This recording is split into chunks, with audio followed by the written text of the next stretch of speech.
नमस्कार साथियों, स्वागत है आपका मेरे YouTube चैनल पढ़ाई की बातें में। इस वीडियो में मॉड्यूल 16 की जो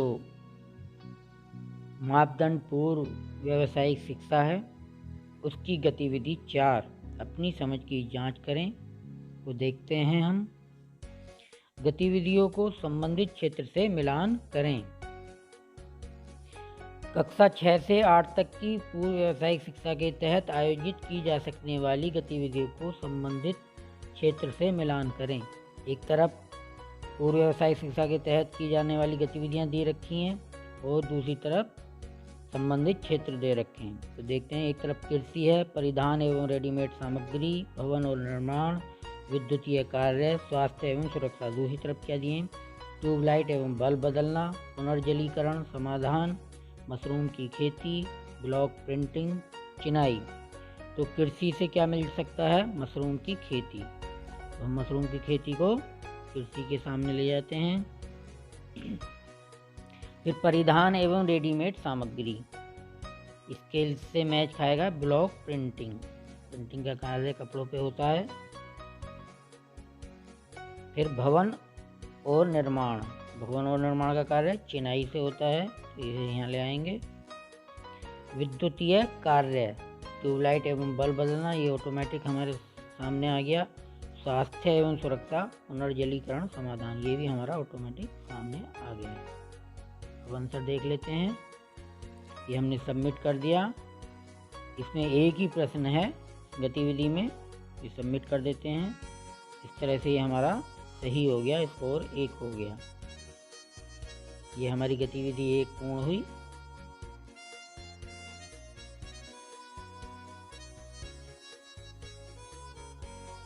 मॉड्यूल 16 मापदंड पूर्व व्यावसायिक शिक्षा की मुख्य प्रश्नोत्तरी। भारतीय शिक्षा आयोग को हंटर कमीशन 1882 के नाम से भी जाना जाता है। इसमें कहा गया है कि विश्वविद्यालय के पाठ्यक्रमों में प्रवेश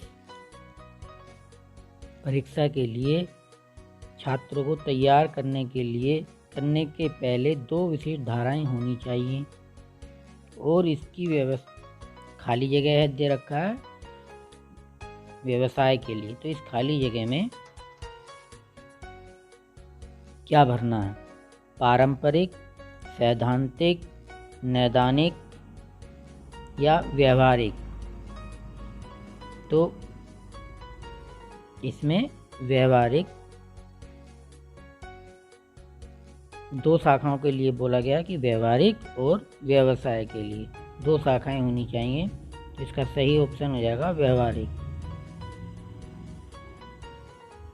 पूर्व व्यावसायिक शिक्षा न केवल किताबी ज्ञान और ज्ञान के अनुप्रयोग के बीच की सीमाओं को कम करती है, बल्कि यह बच्चों के कार्यक्षेत्रों में कौशल की आवश्यकताओं को भी उजागर करती है। इस प्रकार से उसकी मदद करती है।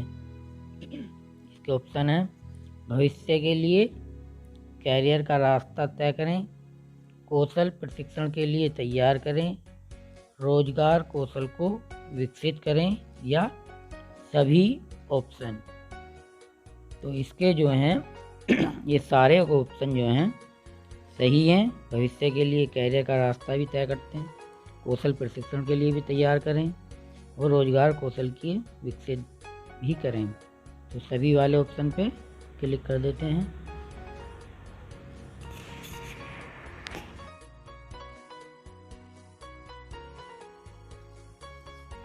रोजगार कौशल मॉड्यूल को 9वीं से 12वीं कक्षा तक व्यावसायिक पाठ्यक्रम के भाग के रूप में पेश किया गया है, जिसमें संचार कौशल, स्व प्रबंधन कौशल, सूचना एवं संचार प्रौद्योगिकी कौशल, और यहाँ पे खाली स्थान दिया है कौशल और हरित कौशल शामिल हैं। तो इस खाली स्थान में क्या आएगा?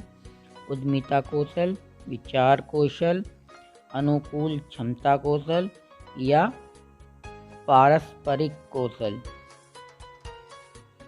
तो यहाँ पे जो खाली स्थान में आएगा उद्यमिता कौशल। सूचना एवं संचार प्रौद्योगिकी कौशल और उद्यमिता कौशल और हरित कौशल शामिल हैं। इस तरह से इसका ऑप्शन उद्यमिता कौशल सही हो जाएगा। योग्यता एक खालिस्तान और औसत दर्जे का ज्ञान एवं कौशल हैं। लागू, प्रयोगात्मक, नष्टकारी, अवलोकनीय। योग्यता एक अवलोकनीय और औसत दर्जे का ज्ञान एवं कौशल है, क्योंकि योग्यता दिखाई भी दी जाती है, दिखाई हो जाती है, दिखती है। तो अवलोकनीय पर हम टिक कर देते हैं।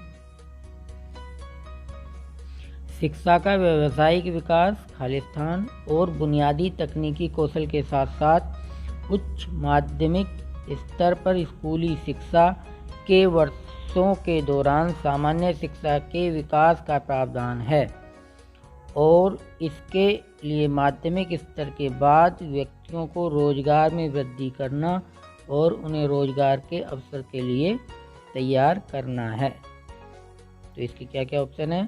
पूर्व व्यावसायिक शिक्षा, कार्य शिक्षा, जेनेटिक और व्यावसायिक शिक्षा। देखिए, शिक्षा का व्यावसायिक विकास, जेनेटिक मतलब आनुवंशिक, और बुनियादी तकनीक कौशल के साथ साथ जो हमें अपने आनुवंशिक तौर पर जो कार्य कुशलताएं मिलती हैं उन्हें उच्च माध्यमिक स्तर पर स्कूली शिक्षा वर्षों के दौरान सामान्य शिक्षा के विकास का प्रावधान है। तो इसके जेनेटिक पे टिक कर देते हैं। अब पूर्व व्यावसायिक शिक्षा को समग्र शिक्षा के तहत कक्षा 6 से खालिस्तान तक स्कूली शिक्षा के व्यावसायीकरण के रूप में परिकल्पित किया जा रहा है। तो कक्षा 6 से 8वीं तक जो है पूर्व व्यावसायिक स्कूली व्यावसायीकरण के रूप में परिकल्पित किया जा रहा है। इसका 8वीं जो ऑप्शन है सही हो जाएगा। महात्मा गांधी ने 1937 में कहा था कि मैनुअल और खालिस्तान कार्य को परीक्षा में जगह मिलनी चाहिए, बुनियादी, उत्पादक, मौलिक या प्रायोगिक। तो महात्मा गांधी ने 1937 में उत्पादक कार्य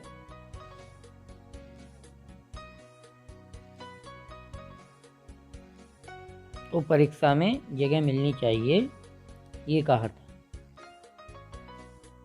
क्योंकि उन्होंने उत्पादक कार्य को बहुत जोर दिया था कि बच्चे शिक्षा के साथ साथ उत्पादक कार्य भी स्कूल में सीखें।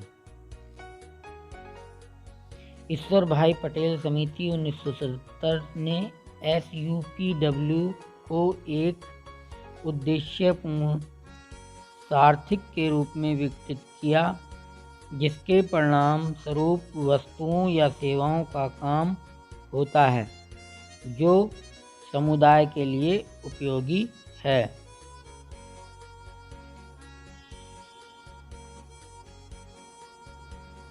SUPW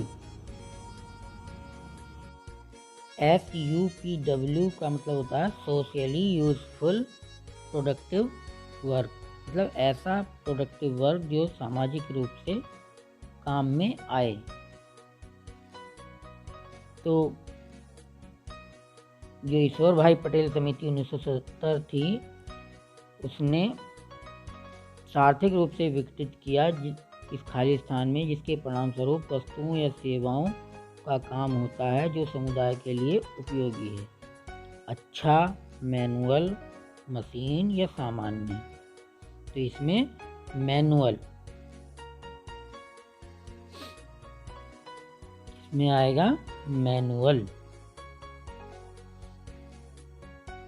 अभी मैनुअल भर के पढ़ते हैं। ईश्वर भाई पटेल समिति 1977 ने SUPW मतलब सोशली यूजफुल प्रोडक्टिव वर्क को एक उद्देश्यपूर्ण सार्थक के रूप में विकसित किया, मैनुअल जिसके परिणामस्वरूप वस्तुओं या सेवाओं का काम होता है जो समुदाय के लिए उपयोगी है।